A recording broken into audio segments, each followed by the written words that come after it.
Hello everyone. Today we are going to discuss problem number 8 from NeetCode 150, which is product of array except self. Let's understand the problem statement. Products of array except self. Given an integer array nums, return an array output, where output of I is the product of all the elements of nums except nums of I. Okay. Each product is guaranteed to fit in a 32-bit integer. Follow up, could you solve it in order of n time without using the division operation?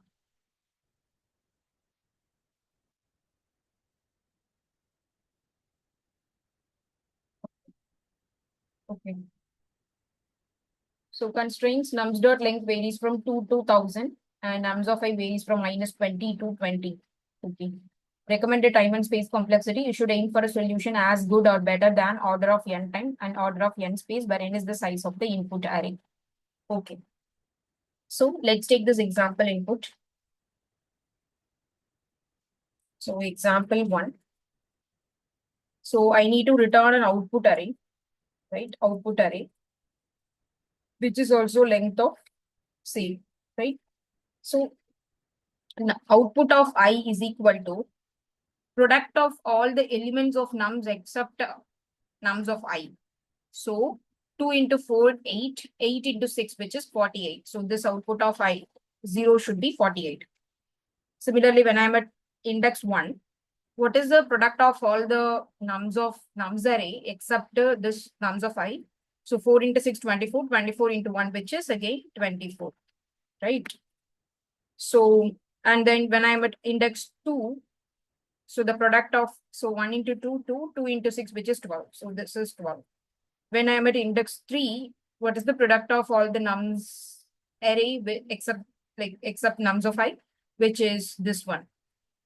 4 into 2, 8, 8 into 1, which is 8. So this is what I need to return. Right?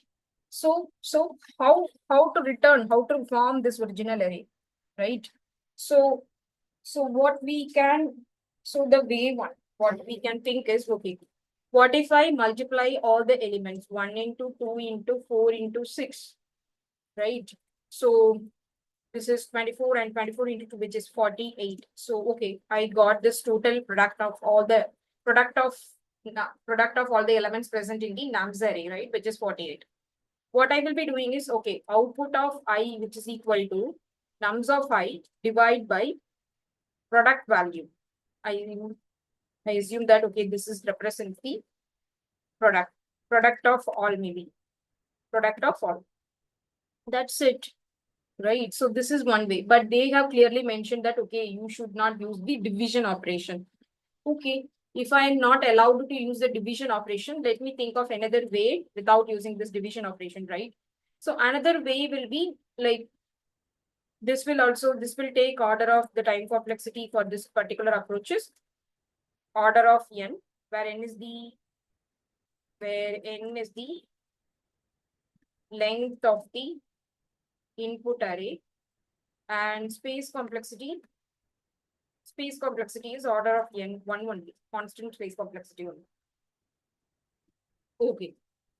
So way two, what we can think is, okay, when I am at index I, let's say I am at index 0, what I will be doing is I will be iterating this original array, like multiply all the left elements of the index value.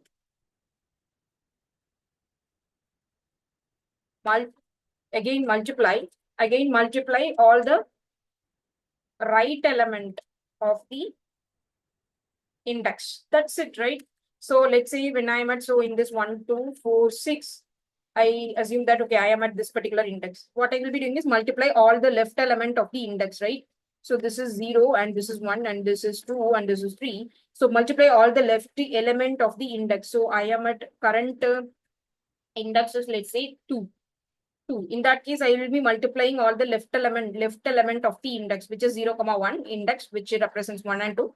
What I will be doing, okay, 1 into 2. And then again into multiply all the multiply all the right element of the index. This is the index, right? So the right element is this one, this 6. That's it. So if I multiply like this, I will be getting 24, right? So yeah, this is how I will be preparing this output array. So for this particular thing, the time complexity is order of n square. Time complexity is order of n power 2. And space complexity is order of 1.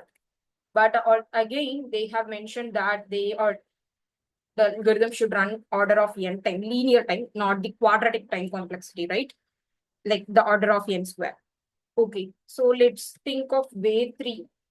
So what if, so way 3, so we are aiming to design an algorithm which will run order of n space, n time, and order of n space, right? So this is the target. Okay. So what if we have made some pre-computation, and with using that particular pre-computed values, we could able to generate the output array, right? So what I mean here is prefix product array. Prefix product array. Prefix product array and suffix product array. Suffix product array. We will be basically preparing, this is the pre-computed arrays, which we will use to generate the output array. That's it. Okay. How we will be preparing this prefix product array, right? So 1, 2, 4, 6. So prefix means, let's say I am at this particular index. What is the prefix of all the what is the prefix of the multiplication of all the elements present in my left pre side, right? So that contains, that I can able to get from this prefix product array. And also let's say I'm at this particular index, right? I need what is the product of all the elements present towards my right. For that, what I will be using, I will be using the suffix product array to get that particular value, right? So when I am at index I need the product of all the elements present towards my left and right, right? So for getting the product of all the elements present in my left, I will be using the prefix product array. And to get the product of all the elements present towards my right, for that I will be using the suffix product array. That's it. So I can able to make the product output array, right?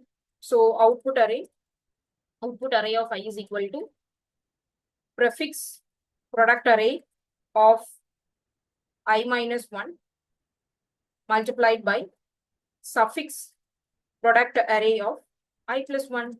That's it. So this is the formula. So this will run order of n time, and this will take order of n space, because we will be creating an array we will be creating 2 different arrays. So one is for storing the prefix product array and prefix product computation, and one is for storing the suffix product computation. So let's implement this in code very quickly.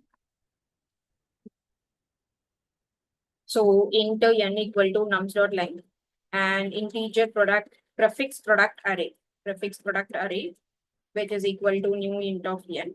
Similarly, suffix product array, which is equal to new int of n. So prefix product array of 0 is equal to nums of 0.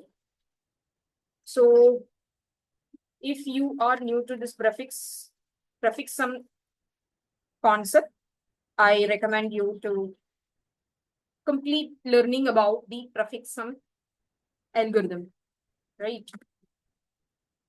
Nums of n minus 1. Okay. So for int I is equal to 1, I is less than n, I plus plus. This prefix product array, actually this is the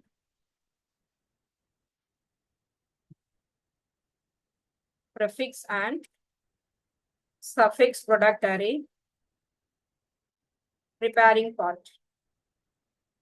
So prefix product array of I is equal to prefix product array of I minus 1 into nums of I. That's it. Similarly, suffix product array of n minus I minus 1, which is equal to suffix product array of n minus I multiplied by nums of n minus I minus 1. That's it. Now we are going to prepare this output array. Integer array, output array, which is equal to new int of n, right? So for int I is equal to 0, I is less than n, I plus plus. So output array of I is equal to prefix product array of I minus 1 multiplied by suffix product array of I plus 1. That's it. We will be returning this output array. But what if my I value is equal to 0, right? In that case, output array of I is equal to suffix product array of I plus 1. What if my else if I is equal to n minus 1? In that case, output array of I, which is equal to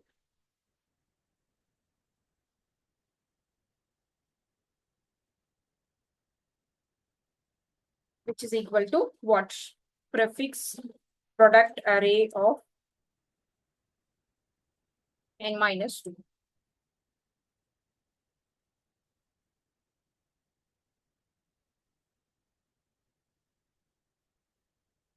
Sorry. I should add an notation which is else.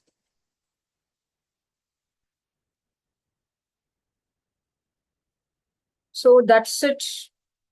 I hope you understand this particular logic, right? Because when I'm at index I, so let's say 1, 2, 4, 6, right? When I'm at index 0, basically I need this product of all the elements towards my right only. There is no left element, right? That's why I'm using only suffix product array. Similarly, when I'm at index n minus 1, which is this place, I don't have any elements towards my right? So I need only the subproduct of all the elements present towards my left. That's why I'm using prefix product array. If it means if I'm not present at 0th index, or if I'm not present at n minus 1th index, then I'll be using this particular formula. Prefix product array of I minus 1 into suffix product array of I plus 1. So yes, then the time complexity is order of n, and space complexity is also order of n. Let me submit this code. Hope this should work. Yes. So that's it. Thank you very much for watching.